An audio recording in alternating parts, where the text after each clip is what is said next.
breakfast at home.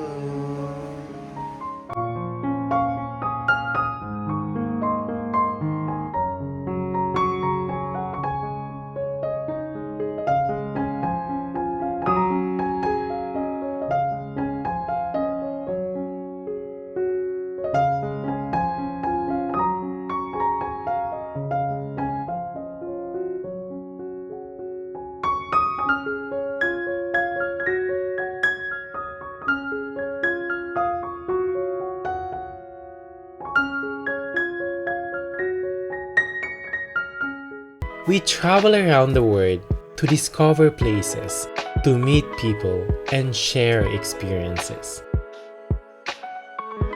If you have a question about travel, bus accommodation, and business, just ask me. CJ Pakex! Hello guys, so welcome to Tenten. Come in, let's go inside.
So guys, as you come in, you will have a shelf where you can put your things. And also here, you can put your shoes or your slippers. Syempre, promotion is the king guys, di ba? Follow us on YouTube. And then, dito naman may dalawang upuan with a table set. As you can see. Tapos, punta tayo dito. Here are the top destination that we advise to our guests. Dito mayroon kayong pagpipilian ng mga places where to visit. Napuntahan na namin lahat yan. That's why we advise what we think are the best spots here in Puerto Princesa. Here now, guys, we have a TV set. And in case na ma-bored kayo, you have all the games that you want to do. You have the cards, you have here Uno, you have crosswords, and you have the Dama or Cheese. Gutom ka, alam mo yan. Dama o chess. And syempre, here in Puerto Princesa, hindi pwedeng walang chibugan. So, this is our best top selection here in Puerto Princesa. Dito yung Husky Cafe, which is sobrang lapit lang niya guys which is 5 minutes from tricycle. Ito yung pinakamalapit at sobrang ganda. This is one of our favorite spots. Tapos syempre, may sofa rin dito. Here. Ayan, kung gusto nyo lang mag-relax-relax lang dito, saka manood lang ng TV.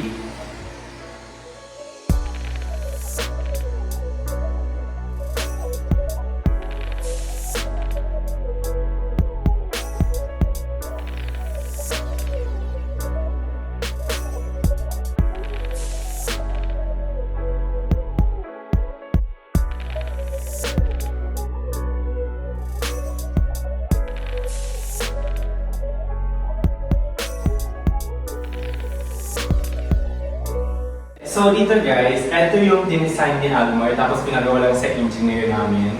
Ito yung customized paglagyan ng mga gamit. So sobrang functional siya guys kasi hindi nasira yung space sa baba ng stairs para ma-maximize talaga yung space. Dito nilagay namin yung walis, pero in case, pwedeng lalagyan to ng mga luggages ng mga guests. has a lot of space actually guys. Kasi dito, halimbawa, kung nilagyan namin ng pang-workout ng mga guests, nandito yung mga pot na pwede gamitin. Ito naman may mga dispenser para sa mga pagkain. Tapos dito, you have all the utensils guys. May mga baso na kayo, may mga tasa na kayo. Tapos kumpleto rin yung plates niya guys ha. May round plates tayo. Ito. Tapos may maliit na plates sa likod. Tapos may malalaki din plates doon sa dulo. Dito naman, we have 2 cups. Tapos obviously guys, mayroon din tayong little electric stove. Dito naman sa baba, in case na gusto nyo na lang mag-heat ng pagkain, may microwave dito. Here guys, you have the spoons, the forks, knives, and everything you need para kumain. Dito naman, may mga ibang casserole. So, maximize talaga yung space guys. Dito guys, konting design na ginawa lang yung Almoy. Bale, may dispenser ng rice at dispenser ng pasta. Para mas cozy yung ambience. Here naman, malaki yung fridge guys. Pwede siyang lagyan ng mga karne in case for matagal na mga guests na mag-stay dito. At dito din sa baba, malaki din yung space for storage.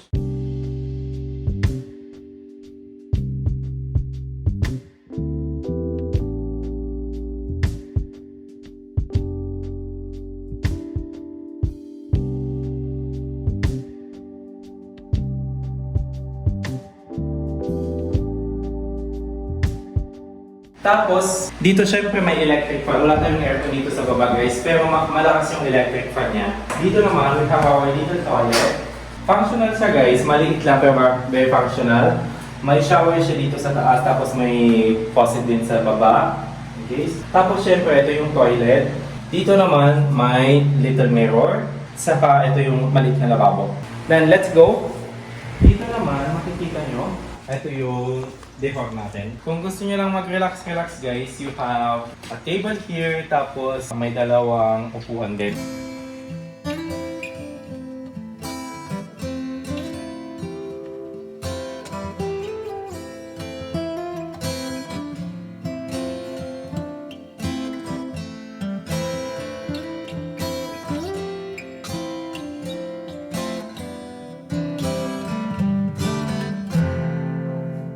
Punta tayo sa taas.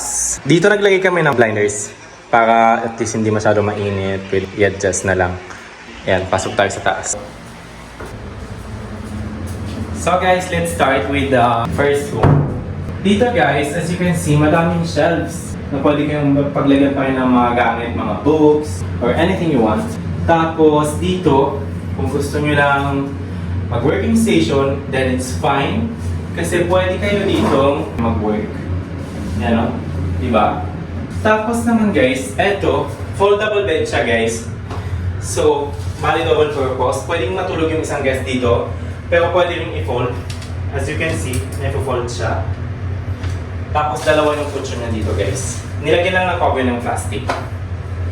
Ayan. Tapos dito naman, ito yung ginawa ni Almer, which is the map of the world. Wala nga lang yung Philippines, hindi na namin makahanap guys. Pasensya na. And then, here you can pin kung saan man kayo galing. So, you can just put the state where you came from. So, para alam namin.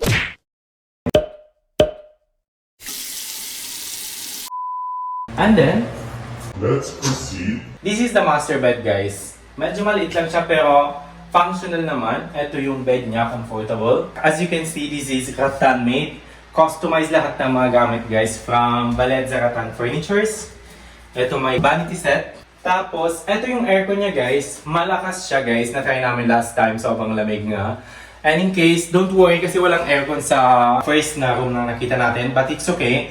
Kasi may split siya. May exhaust siya. So, you can just switch the button here. And yung aircon lalabas din sa secondary room. Para at least connected, both room will have the aircon. Dito naman guys, pasensya na medyo magulo kasi dito yung mga pangpalit ng bedsheets. Ito yung rack kung saan pwede kayo maglagay ng mga damit and mga hangers na din.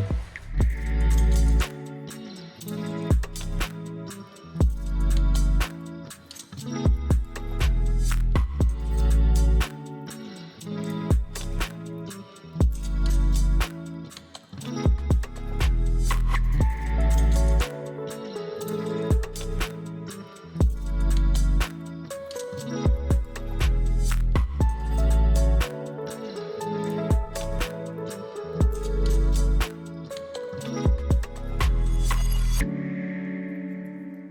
that's it, guys. I hope you like our house. And till next time, bye! So guys, salamat sa pagsama sa series namin na to about sa bahay at investment. It was a little different from the other travel vlogs that we normally share. It was our journey on purchasing a house and how we started the investment sa Pilipinas. If ever may mga questions kayo, don't hesitate to comment down below para at least if ever na madami kaming ma-obtain na mga question, we will make a separate episode for that for the Q&A. So, till our next vlog, samahan nyo kami sa mga susunod na travel vlogs namin. Bye! It has been 2 years of mixed emotions since the house turnover, a roller coaster of unexpected events that luckily we had been able to overcome. It was funny, difficult, nerve-wracking sometimes, challenging but above all, satisfying. It required patience and a little bit of ability to get by, but more than this, it required a very big desire of adventure. We learned that before questioning the budget, it was essential to have a good organizational skill. That it's important to YOLO, to enjoy life till we're young, but also to have a good investment as the best way to be more financially free one day. We learned that everything that has a value requires constancy and a little bit of sacrifice. Because that is the key that makes you realize that at the end of the day, it was all worth it. Everyday life can drag you in an endless routine, but you have the power to focus on what is important on the long run.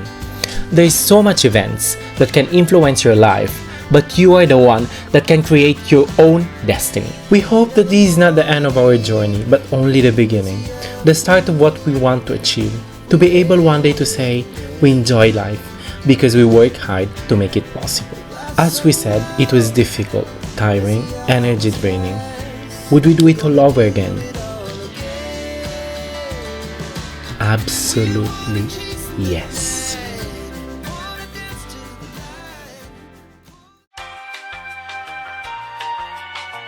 Yeah.